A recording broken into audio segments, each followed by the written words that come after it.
என்ன 18 பட்டி வந்தாச்சாப்பா? அப்புறம் பரமசம் வரல, ராமசாமி வரல, 5 பேர் விட்டு போச்சு, 4 பேர் விட்டு போச்சுங்கிற பேச்சே இருக்கப்படாது. ஏன்னா எனக்கு இது மாதிரி ஆயிரக்கணக்கான பஞ்சாயத்து இருக்கு. ஒரு மனுஷன் ஒரு தடவை வந்தாச்சுன்னா அப்படியே கப்புனு யூஸ் பண்ணிக்கிறேன். புரியுது? ஹாய் ஃப்ரெண்ட்ஸ், நம்ம இப்போ பார்த்துருக்கிறது ஹப்பி சேட் அண்ட் விலாக்ஸ். நம்ம எப்படி தமிழ்நாட்டிலேருந்து சவுதி வந்தோங்கிறது தான் பார்க்க போகிறோம். நான் ஃபஸ்ட்டு ஒரு ஹாஸ்பிட்டலில் வேலை செஞ்சுட்டேன், கேத்லாப் டெக்னீஷியனாக. அங்கே ரிசைன் பண்ணிவிட்டு டைரெக்டாக ஒரு இன்டர்வியூ அட்டன் பண்ணோம். அறிவாளியாகவும் இருக்கக்கூடாது.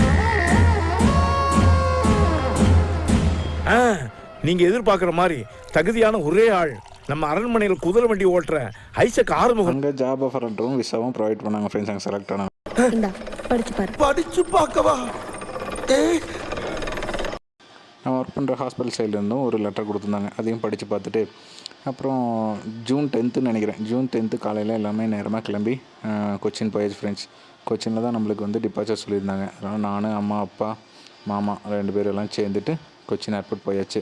அப்படியே கொச்சின் ஏர்போர்ட்குள்ளே உள்ளே போனோம் ஃப்ரெண்ட்ஸ். ஃபஸ்ட் டைம் ஏர்போர்ட்குள்ளே போகிறோம். வேறு லெவல் எக்ஸ்பீரியன்ஸு. நல்லா ஒரு மாதிரியான நல்ல ஃபீலு. அப்புறம் உள்ளே போயிட்டு நல்லா டேரெக்டாக டெர்மினல் 3க்கு போயிட்டு அங்கே ஏரோப்ளைன் போயாச்சு. நைட்டு 8:20க்கு பிளேனு. முன்னாடி ஒரு மலையாள அங்கிள் போயிட்டு இருந்தார், அவர் பின்னாடியே போனோம். அவரும் கரெக்டாக ரியாது தான் போயிட்டு இருந்தார். நம்மளுக்கு பார்த்திங்கன்னா ரியாது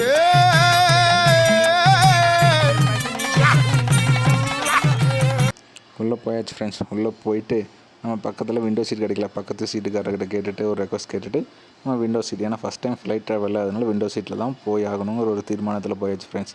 விண்டோ சீட்டில் போயிட்டு அம்மாவுக்கு ஃபோன் பண்ணிவிட்டு, ஐயோ இதோட ஜியோ சிம் வேறு முடிய போகுது, 5G வேறு அன்லிமிட்டட் யூஸ் பண்ணக்கூடாதுங்கிற ஒரு மன வருத்தம் வேறு. சரின்னு சொல்லிவிட்டு கொச்சினில் இருந்துட்டு எல்லாமே என்ஜாய் பண்ணிவிட்டு அப்புறம் அண்ணா வந்தார். அண்ணா வந்துட்டு ஹெட்செட்டு, தலகாணி, அப்புறம் அவங்க பெட்ஷீட்டு எல்லாமே சவுதி ஏர்லைன்ஸ்லேயே ப்ரொவைட் பண்ணுறாங்க. நம்ம போனோம்னா காம்ப்ளிமெண்ட்ரி இதெல்லாம் ஃபுட்டுமே ப்ரொவைட் பண்ணாங்க. அப்புறம் மேலேருந்து கீழே பார்க்குற வியூவே சூப்பரான வியூ ஃப்ரெண்ட்ஸ். அப்படியே கேரளாவே அப்படியே சூப்பராக இருந்துச்சு. நான் போகிற டைம் நல்ல மழை வேறையா, நல்ல புயல், ஃப்ளட்டு ஃபுல்லாக கேரளா ஃபுல்லாக. அப்புறம் மறுபடியும் அரைவல் ஆயாச்சு ஃப்ரெண்ட்ஸ். ரியாதில் ஒரு 5 மணி நேரம் ட்ராவலு. நல்லா தான் இருந்துச்சு, தூங்கிட்டு நடுவில். அரைவல் ஆயாச்சு ஃப்ரெண்ட்ஸ். அங்கே போய் பார்க்கும்போது தான் ஒரு அண்ணா கிடச்சார், குன்னத்தூர்கார். இவர் சிம்மு, தண்ணி பாட்டில் எல்லாமே வாங்கி கொடுத்தாரு, அவருக்கு காசு போட்டு. நல்லா தெய்வம்னே சொல்லலாம். அப்புறம் காலையில் விடிஞ்சிருச்சு. அங்கே ஒரு சன்ரைஸை பார்த்துட்டு, நல்ல சன்ரைஸ் ஃப்ரெண்ட்ஸ், சூப்பராக இருந்துச்சு. அங்கேருந்து ரியாத் ஏர்போர்ட்லேருந்து ஒரு வியூ, சூப்பரான வியூ பார்த்துட்டு அப்படியே 8 மணிக்கு நம்மளுக்கு தாய்ஃபுக்கான ஃப்ளைட்டு, ரியாத் டு தாய்ஃப். இது டொமஸ்டிக் ஃப்ளைட்டு தான். ஆனாலுமே படத்துலலாம் பார்க்குற மாதிரி இந்த ஜன்னல் வழியாக நடந்து போகும்போது தான் எல்லாருமே சுற்றி ஃபோட்டோ எடுப்பாங்க. அந்த மாதிரி நம்மளும் ஃபோட்டோ எடுத்தாச்சு ஃப்ரெண்ட்ஸ். அப்புறம் தாய்ஃபில் இறங்கியாச்சு. மதியானம் மணி 12 நினைக்கிறேன் தாய்ஃபில் இறங்கணும். அங்கேருந்து ஹாஸ்பிட்டலுக்கு அவங்க கார் ப்ரொவைட் பண்ணியிருந்தாங்க. எம்ஓஹெச்ங்கிறனால கார் அவங்களே ப்ரொவைட் பண்ணியிருந்தாங்க. ஃபஸ்ட் டைம் இந்த ரைட் சைட் ட்ராவல் உட்காந்துட்டு போகிறதே ஒரு தனி ஃபீலாக இருந்துச்சு. ரோடுமே ரைட் சைடில் தான் ஃப்ரெண்ட்ஸ் அவங்களும் ட்ராவல் பண்ணுறாங்க. அப்புறம் அங்கே எல்லாமே போகிற வழி எல்லாமே நல்லா நீட்டாக மெயின்டைன் பண்ணியிருந்தாங்க. நல்லா ஃபாஸ்ட்டாகவும் போனாங்க. நம்மளை மாதிரி டிராஃபிக்லாம் கிடையாது, டிராஃபிக்கே இல்லை. அப்புறம் ஒரு 20 மினிட்ஸ் ட்ராவலு.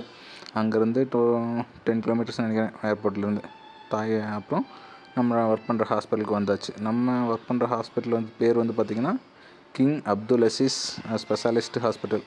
அதாவது தாய்ஃப் சிட்டிலேயே இது கொஞ்சம் நல்ல பெரிய ஹாஸ்பிட்டல். இதுதான் ஃபஸ்ட்டு ஹாஸ்பிட்டல்னு சொல்லலாம். அந்த ஹாஸ்பிட்டலில் தான் ஃப்ரெண்ட்ஸ் நம்ம செலக்ட் ஆகிருக்கோம். அங்கேயே நம்ம ரூம் கொடுத்துருக்காங்க. ரூம் எல்லாமே நல்லா சஃபிஷியண்ட்டான ரூம், 2 பேருக்கான ரூம். அங்கேயே சமைக்கிறது, ஃப்ரிட்ஜு, வாஷிங் மிஷினு எல்லாமே கொடுத்துட்றாங்க. அதனால் நம்மளுக்கு எந்த தொந்தரவும் இல்லை. சாப்பிட்றோன்னா சமைச்சு சாப்பிட்டுக்கலாம், இல்லைன்னா நம்ம இது பண்ணணும். அங்கே போயிட்டு ப்ரொவைட் பண்ணுறாங்க. ஃபுல்லாக வெஜ்ஜு, நான்வெஜ்ஜு, இண்டியன்ஸுக்கு ஏற்ற மாதிரி ஃபுட்டும் கொடுத்துட்ருக்குறாங்க. எல்லா ரூமும் பார்த்தாச்சு. எல்லாேருக்கும் தனித்தனி பெட்டும் கொடுத்துருந்தாங்க, 2 பேர்த்துக்கும். சஃபிஷியண்ட்டான ரூம். ஓகே ஃப்ரெண்ட்ஸ், இனிமேல் அப்லோட் பண்ணுறேன் என்னென்ன பண்ணுறாங்க அடுத்துன்னு.